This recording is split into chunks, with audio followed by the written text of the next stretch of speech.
विश्व गुरु है। 600 रुपया कैमरा लगाने की औकात नहीं है और खाओ 5 किलो भात। और हम लोग बुलेट ट्रेन लेके आएंगे। चोट्टा तुम लोग काहे घाटा में जी रहा है? जूता से निकाल के मारना चाहिए, तो जूतावा से निकाल के यहाँ पे इस बेचारे को लौटा सकते हैं लोग। इसका ना घर लौटा सकते हैं ना कुछ। बेचारे की क्या गलती है यहाँ पर? नमस्कार दोस्तों, आज हम बात करेंगे डिजिटल इंडिया की। क्या इंडिया को डिजिटल इंडिया कहना सही है या गलत? धिक्कार है ऐसे भारत देश के विकसित टेक्नोलॉजी पर, जिसके वजह से एक रेलवे कर्मचारी की दर्दनाक मौत हो गई। क्या है पूरी जानकारी 2 मिनट में समझ आ जाएगा। दरअसल भारत के भ्रष्ट सरकार और भ्रष्ट रेल मंत्रियों की एक छोटी सी लापरवाही ने एक परिवार को उजाड़ डाला। यह घटना बिहार के बरौनी जंक्शन पर ट्रेन के इंजन को जोड़ते समय एक रेलवे कर्मचारी की दबने से दर्दनाक मौत हो गई, जिसकी चर्चा सोशल मीडिया पर खूब हो रही है। इस घटना का पता जब खान सर को चलता है तो खान सर बिल्कुल बौखला उठते हैं और भारतीय रेलवे सिस्टम पर थूक देते हैं। देखिए उनकी ये वीडियो। सोचो कि सोच कितना घटिया है, कितना घटिया और कितना नीच भरे हैं सब यहाँ पर कि आज के जमाने में इस तरह से दर्दनाक मौत हो रही है। इनका नाम है अमर कुमार। अब ये कहां पे? बरौनी की घटना है ना, कल की बिहार के बरौनी की घटना है, परसों की घटना है। नाम अमर कुमार राउत है। इनकी मौत हो गई, पूरा परिवार घर उजड़ गया। कोई इनको लौटा सकता है? ये भी बेचारे इनके बाल बच्चे होंगे, घर देख रहे हो। कितनी दर्दनाक मौत हुई है, आप सोच के देखो। और ये भारतीय रेलवे है, विश्व गुरु है। 600 रुपया कैमरा लगाने की औकात नहीं है और खाओ 5 किलो भात। तुम ऑल्टो गाड़ी लोगे ना तो उसमें बैक कैमरा है। ऑल्टो गाड़ी में बैक कैमरा है। 5 लाख का गाड़ी खरीदो, टाटा का पंच, तो उसमें बैक कैमरा है। लेकिन छोटा 500 करोड़ का ट्रेनवा में बैक कैमरा नहीं है। पूछ दिया इसको। और हम लोग बुलेट ट्रेन लेके आएंगे। छोटा तुम लोग काहे घाटा में जी रहा है? जूता से निकाल के मारना चाहिए, तो जूतावा से निकाल के यहाँ पे इस बेचारे को लौटा सकते हैं लोग। इसका ना घर लौटा सकते हैं ना कुछ। बेचारे की क्या गलती है यहाँ पर? इतना भारी भरकम ट्रेन में सब कुछ के बाद एक ठो 600 रुपया का कैमरा आता है, बैक कैमरा। तुमको अपने गाड़ी में इंस्टॉल कराना है ना तो 600 रुपया दो, पटना के एग्जीबिशन रोड में। रेलवे वाले छोटा सुनो तुम लोग कि 600 रुपया लगेगा पटना एग्जीबिशन रोड में। अब नहीं है इतना कर्म फूट गया तो बोलो, हम लोग लगवा देते हैं। किसी का जान नहीं जाएगा इसे यहाँ पर। छोटा सब किसी का परिवार उजाड़ दिया सब। ऐसी घटना 1-2 नहीं बल्कि इंटरनेट पर आपको हजारों मिल जाएंगे। दोस्तों, इस प्रकार की घटना को लेकर कोई आवाज उठाने वाला है तो वह खान सर है। दोस्तों, जरा विचार करके देखिए, क्या इस व्यक्ति को गवर्नमेंट लौटा सकती है? क्या उजड़े परिवार को बसा सकती है? नहीं। भारत देश में आज भी रिक्सी कामों को मानवीय हस्तक्षेप द्वारा ही किया जा रहा है। दोस्तों, यह हालत केवल रेलवे सिस्टम में ही नहीं बल्कि हर डिपार्टमेंट में यही हाल है। और कहते हैं कि भारत डिजिटल हो गया है। अरे, जिस देश के पास अपना कोई सर्च इंजन नहीं है, कोई पॉपुलर एप्लीकेशन नहीं है, केवल दूसरे का बना बनाया गूगल, फेसबुक, व्हाट्सएप, इंस्टाग्राम और एक्स ट्विटर यूज कर रहा है, तो वह कैसे डिजिटल हो सकता है?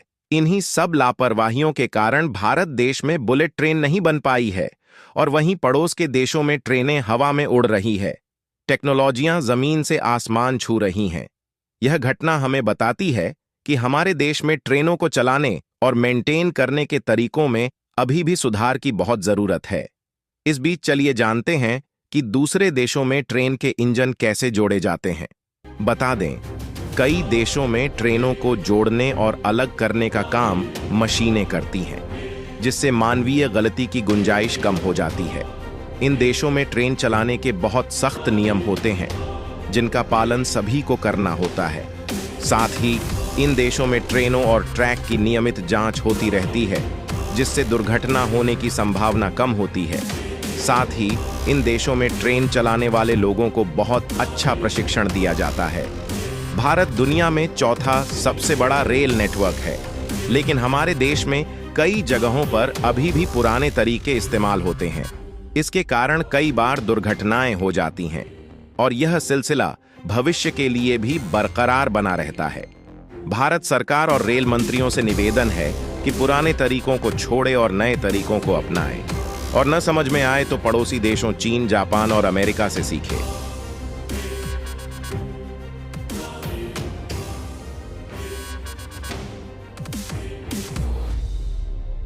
दोस्तों, आज हम किसी और देश की बात नहीं करेंगे बल्कि भारत के पड़ोसी देश चीन की बात करेंगे। दोस्तों, चीन वास्तव में हर फील्ड में डिजिटल है और उसकी टेक्नोलॉजी देखने के बाद सबके होश उड़ जाते हैं। दोस्तों, बाकी के देशों में जिस वस्तु को बनाने के लिए सोचते हैं, तो वहीं चीन उस काम को करके बैठ चुका होता है। ऐसे ही नहीं, चीन के प्रोडक्ट पूरे दुनिया भर में छाया हुआ है। दोस्तों, चीन गवर्नमेंट अपने कंट्री पर ही नहीं बल्कि कंट्रीमैन पर भी ध्यान देती है।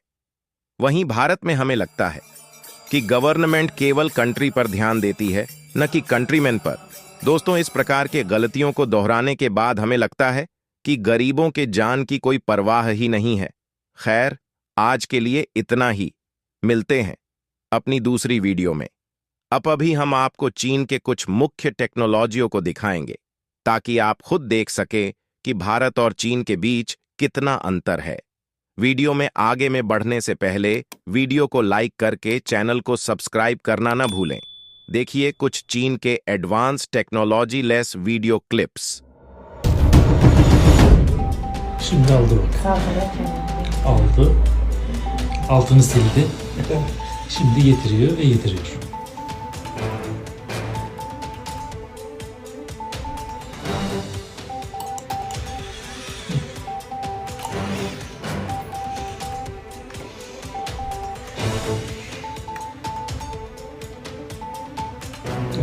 Şimdi yine aldı.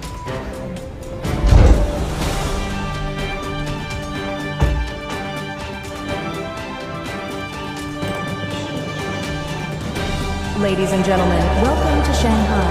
Step into China's world of advanced transportation and stunning architecture. Join me as we explore Shanghai's vibrant cityscape under the evening lights. China is a really crazy country, already 30 years ahead of the rest of the world in these technologies. The last technology will leave you stunned. This is a robot charger to charge electric vehicles without human interference. This is a delivery robot without a driver that independently delivers products to different locations.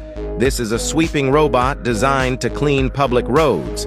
If you think that isn't crazy enough, wait for this. This is a hotel robot waiter, making accurate deliveries to every guest's doors and in every floor. This is a restaurant delivery robot. This is the first charged coffee robot in the world. Living in China surely feels like living in 2060. This is an ice cream robot. This is a courier robot making deliveries with zero errors. This is an automotive to manual handling robot. This is where industrial robots replace capable workers in factories. This is a collaborative robot that replaces humans in making milk tea and coffee. This is an intelligent business robot that conveys speeches, dialogues, navigation, read, and analyzes data in real time.